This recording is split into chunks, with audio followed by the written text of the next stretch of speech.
temos informações de mandados sendo cumpridos contra o ex-governador do Rio de Janeiro, Cláudio Castro, ex-governador alvo dessa operação da Polícia Federal no Rio de Janeiro.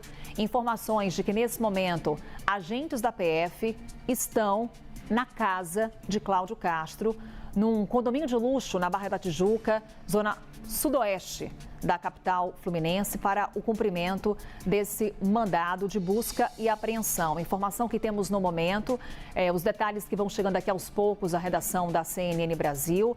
Vale lembrar, Cláudio Castro, que renuncia ao governo do Rio de Janeiro às vésperas de um julgamento no Tribunal Superior Eleitoral. Cláudio Castro, que está inelegível e que, ao mesmo tempo, busca ali estratégias jurídicas para ser candidato nas eleições desse ano. Ainda sem grandes detalhes com relação ao que pesa contra o ex-governador do Rio de Janeiro, o fato é que, nesse momento, temos agentes na casa de Cláudio Castro, ex-governador do Rio de Janeiro, agentes da Polícia Federal. Operação que está em andamento agora.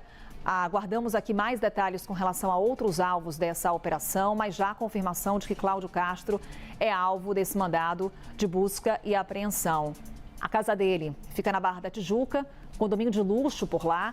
Então, claro que daqui a pouquinho teremos Kleber Rodrigues lá no Rio, trazendo mais detalhes sobre o que está acontecendo agora. Temos Cláudio Castro e mais um alvo aqui também confirmado pela equipe da CNN Brasil, dono da Refit. Também é alvo dessa operação. Temos, portanto, Ricardo Magro e Cláudio Castro como alvos confirmados dessa operação da Polícia Federal, que está em andamento agora, aguardando aqui mais detalhes por parte da Polícia Federal, mas já confirmados pelo menos 2 alvos, são mandados de busca e apreensão. Ex-governador do Rio de Janeiro e também o dono da Refit, Ricardo Magro, estão entre os alvos. Theo. Pois é. Castro, que passou recentemente por um revés a partir do momento em que o Tribunal Superior Eleitoral condenou a chapa dele no governo do estado do Rio de Janeiro, tanto fez com que ele antecipasse a expectativa de uma condenação no Tribunal Superior Eleitoral, fez com que ele antecipasse a renúncia do governo do estado do Rio de Janeiro. Ele buscava uma vaga no Senado Federal, não tinha um vice-governador do estado, porque tinha indicado o seu vice para ser conselheiro do Tribunal de Contas do estado do Rio de Janeiro. O Rio de Janeiro também com a Alerj desfalcada, porque o presidente da Alerj, Rodrigo Bacelar, havia sido preso por determinação do ministro Alexandre de Moraes do Supremo Tribunal Federal, o mesmo ministro que autoriza, inclusive, essa operação deflagrada hoje pela Polícia Federal. Cláudio Castro, então, buscando uma vaga no Senado, antecipa a sua saída do governo do estado do Rio de Janeiro, poucos dias antes do prazo final da desincompatibilização, com um receio de uma condenação no TSE. A condenação veio no Tribunal Superior Eleitoral, ele foi declarado inelegível pelo TSE, ainda busca essa reversão por meio de recursos na Justiça Eleitoral para conseguir disputar a eleição. Agora a gente vê um outro revés, um outro prejuízo, dessa vez político, também para além de jurídico, do ex-governador do Rio de Janeiro, que é alvo dessa operação deflagrada agora cedo lá no estado do Rio de Janeiro pela Polícia Federal, operação autorizada pelo ministro do Supremo Tribunal Federal, Alexandre de Moraes. Aguardando aqui mais detalhes com relação a essa decisão do ministro, também o que pesa contra o ex-governador e contra o dono da Refit, Ricardo Magro. Vou aqui recuperando aqui informações sobre a Refit. Vale lembrar, né, Telcuri, em novembro do ano passado já tínhamos também uma operação contra a Refit, contra Ricardo Magro. Estamos falando da Refit, que é apontada como a maior devedora de ICMS em São Paulo e também no Rio de Janeiro, estado que Cláudio Castro governava antes de renunciar ao mandato. A empresa que é investigada por causar esse prejuízo aí milionário aos cofres, tanto dos estados quanto os cofres da União, também alvo dessas investigações. Daí a gente já começa a fazer, Telcuri, algumas ligações sobre o que era a atuação da Refit, pelo qual ela já era, inclusive, investigada, e a sua atuação no estado do Rio de Janeiro, governado até então por Cláudio Castro. Tem alguns embrólios jurídicos da Refit com a Justiça. Então, entre outros pontos, o grupo é o maior devedor de impostos do país. De acordo com a Receita Federal, os débitos são superiores a 26 bilhões de reais e é um grupo classificado como devedor contumaz. Mantém também relações próximas com pessoas ligadas àquela operação Carbono Oculto. O grupo Refit foi alvo de uma mega operação em novembro do ano passado que mirava um esquema de sonegação fiscal e de lavagem de dinheiro no setor de combustível e, de acordo com as informações da Receita Federal, o grupo também manteve relações financeiras com empresas e pessoas ligadas a Carbono Oculto, que investigava a infiltração do primeiro comando da capital e fraudes no setor de combustíveis, além de ser um dos principais devedores de ICMS aqui em São Paulo. Destaque nesse momento, a Telcuri trazendo informações aqui para a gente está relembrando as investigações que já pesavam no que se refere à Refit, também no que se refere ao ex-governador Cláudio Castro, já apontando aí a ligação do que as investigações até então já tinham avançado. Agora aguardamos mais detalhes com relação a esse mandado que é cumprido agora, mandados cumpridos contra o ex-governador do Rio de Janeiro e também contra o dono da Refit, Ricardo Magro. Caio Junqueira já traz para a gente agora as informações, daqui a pouquinho estará conectado aqui com a gente. Segundo fontes da Polícia Federal, as buscas acontecem no âmbito das apurações do caso Refit, justamente o que relembrávamos aqui com o Telcuri, que revelou um dos maiores esquemas de sonegação de impostos do Brasil. A antiga refinaria de Manguinhos conseguiu, em 2023, durante o governo, então, de Cláudio Castro, o incentivo fiscal para ampliar seu mercado no setor de óleo diesel. Então, também o Caio Junqueira relembrando para a gente as ligações entre Cláudio Castro e Ricardo Magro no âmbito dessas investigações. Moraes que deu essa decisão dentro da ADPF das favelas. Caio Junqueira já está com a gente? Daqui a pouquinho, então, ele vai trazendo os detalhes aqui ao vivo, mas também trazendo esse contexto no qual esses mandados de busca e apreensão são cumpridos. Entendermos aqui as ligações que já existiam quando Cláudio Castro governava o Rio de Janeiro e o que era a operação da Refit no estado, Theo. Pois é, você vê, é uma abrangência muito grande dessa ação lá no Supremo Tribunal Federal. A gente está falando de uma ação que foi apresentada no Supremo Tribunal Federal pelo PSB e depois reforçada também por outros partidos, com o objetivo de tentar conter a letalidade da polícia em operações em comunidades no estado do Rio de Janeiro. Durante a pandemia do novo coronavírus, houve uma decisão do ministro Luiz Edson Fachin, ele relatava essa ação lá no Supremo Tribunal Federal. Você vai se lembrar, restringindo essas operações por determinado tempo. A partir do momento que houve essa restrição, houve uma redução também na letalidade policial. Estou dizendo tudo isso, parece que não tem relação, mas foi dentro desse mesmo processo.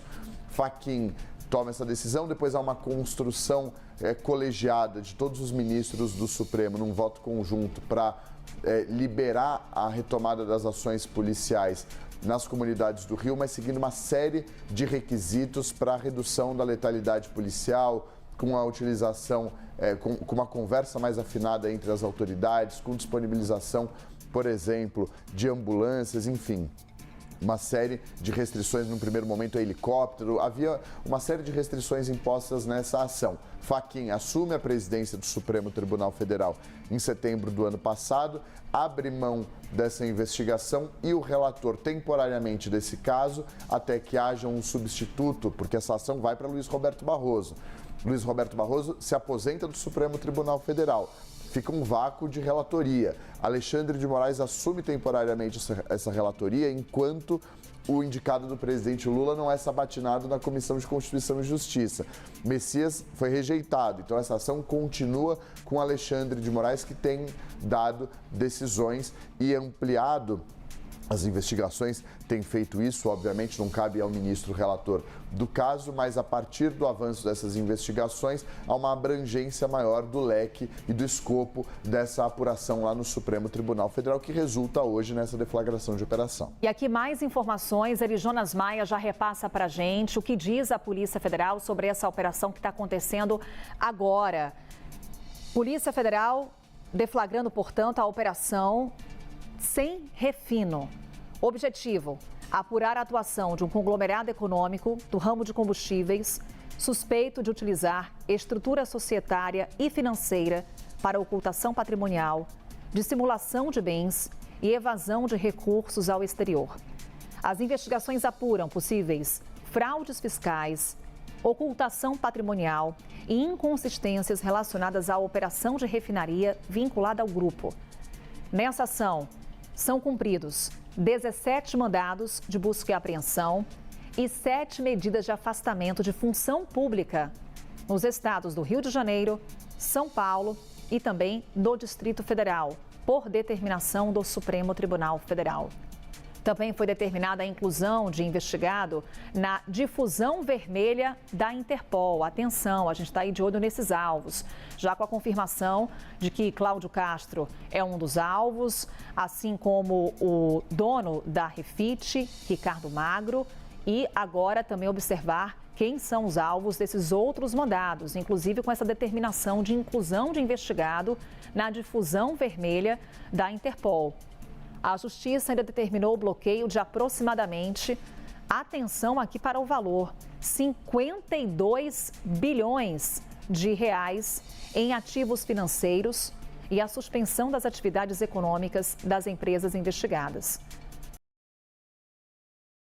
Todo mundo acompanhou, se você não estava preso numa caverna, você acompanhou, porque o Brasil inteiro acompanhou, quando o site Intercept Brasil trouxe os diálogos, trouxe áudio mostrando o senador Flávio Bolsonaro, filho 01 do presidente da República, pré-candidato à presidência da República pelo PL, ungido pelo próprio pai, pedindo 134 milhões de reais e obtendo um pouco menos da metade disso, do Daniel Vorcaro, ex-dono do então dono do Banco Master e hoje um dos principais bandidos do país, né? Tipo, o bandidão mor do país.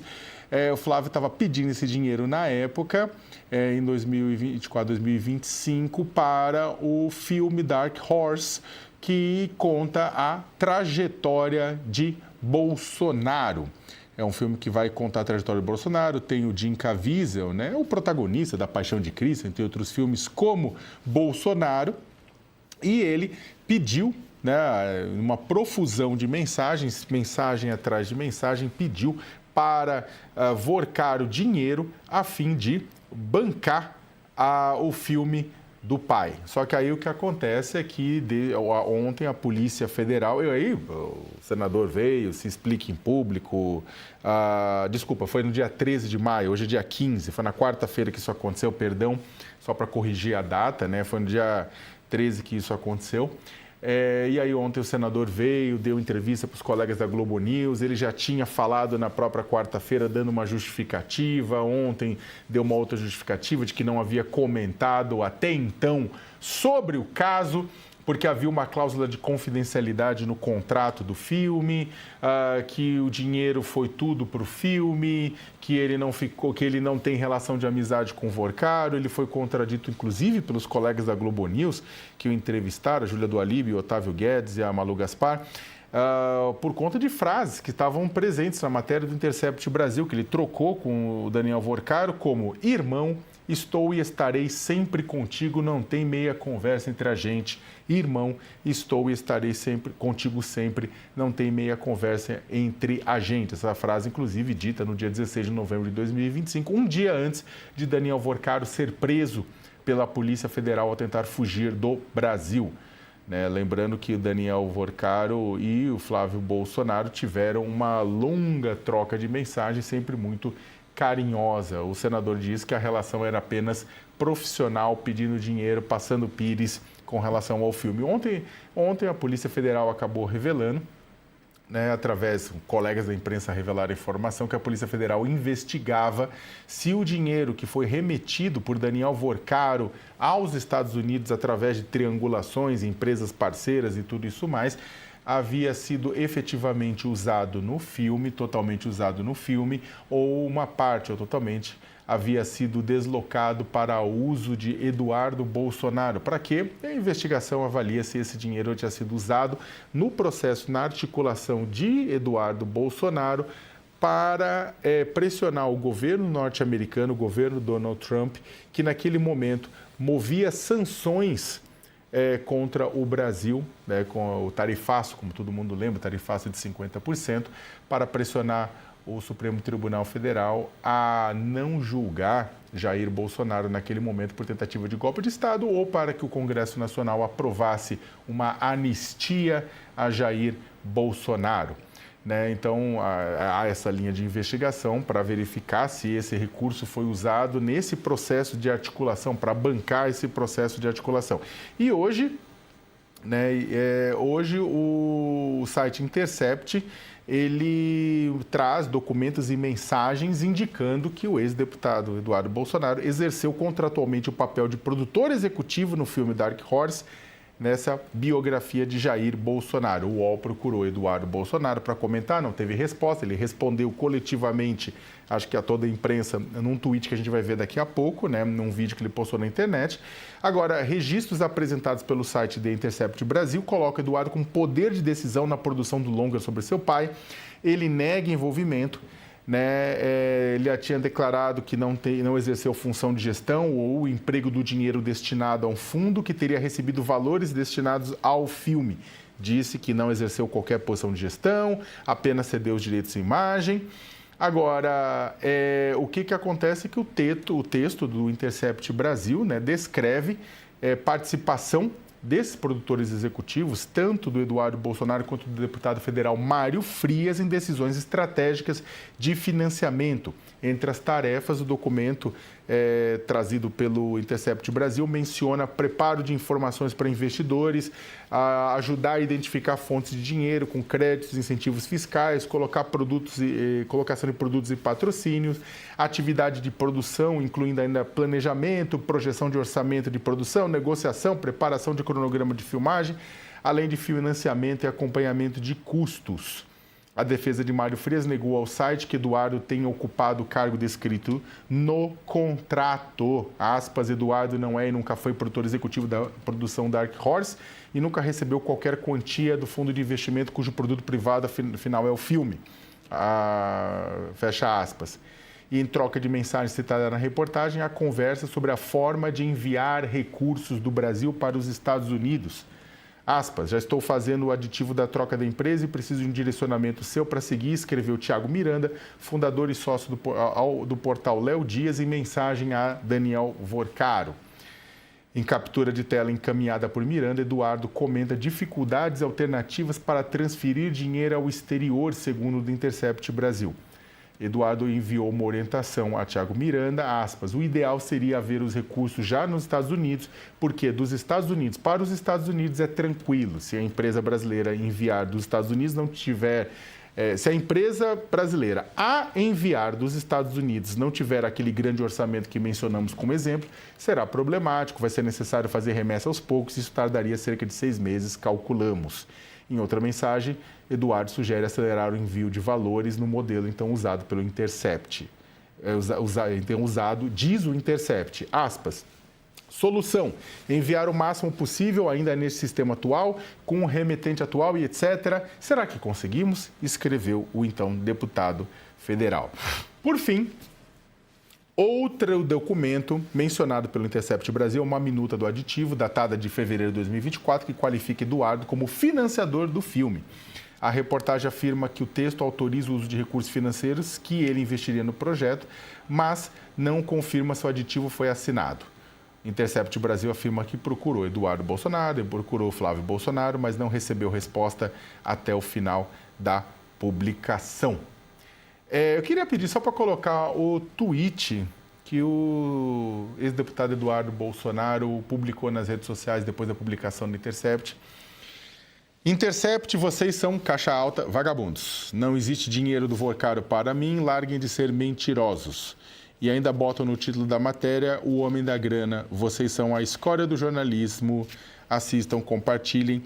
E aí no vídeo ele faz ataques, faz críticas. Quem quiser assista, mas ele faz ataques e críticas aos jornalistas do Intercept Brasil, né?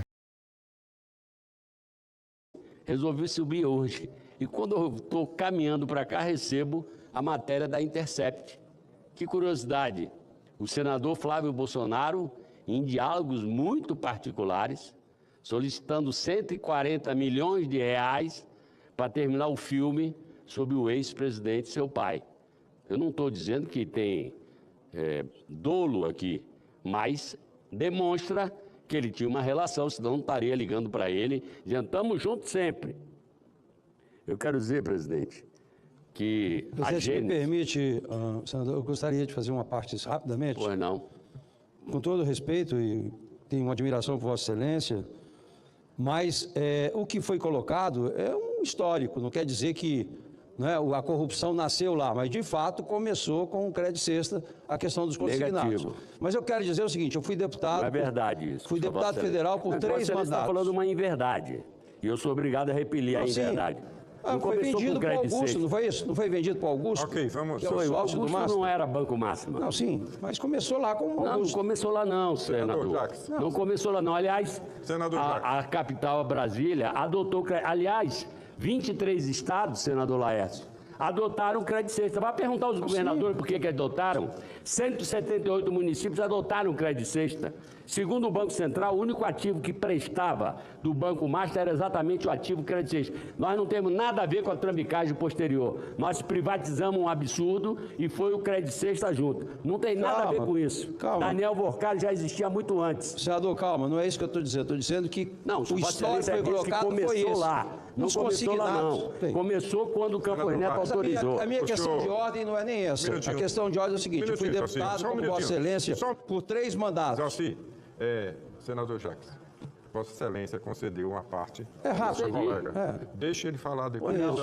Então, deixa eu só esclarecer. Eu fui deputado por 3 mandatos. Eu também. Participei de todas as CPIs nesse Congresso Nacional, inclusive como senador. E, vindo para o PL e acompanhando o governo Bolsonaro, eu sou testemunha. O PL não tem nenhum bandido de estimação. O PL não tem como tradição blindagem. E eu participei agora recente do CPMI do INSS. E o que assistimos na CPI do INSS foi blindagem, coisa que não ocorre. Eu estou falando aqui como líder do PL hoje, que nós não blindamos nada.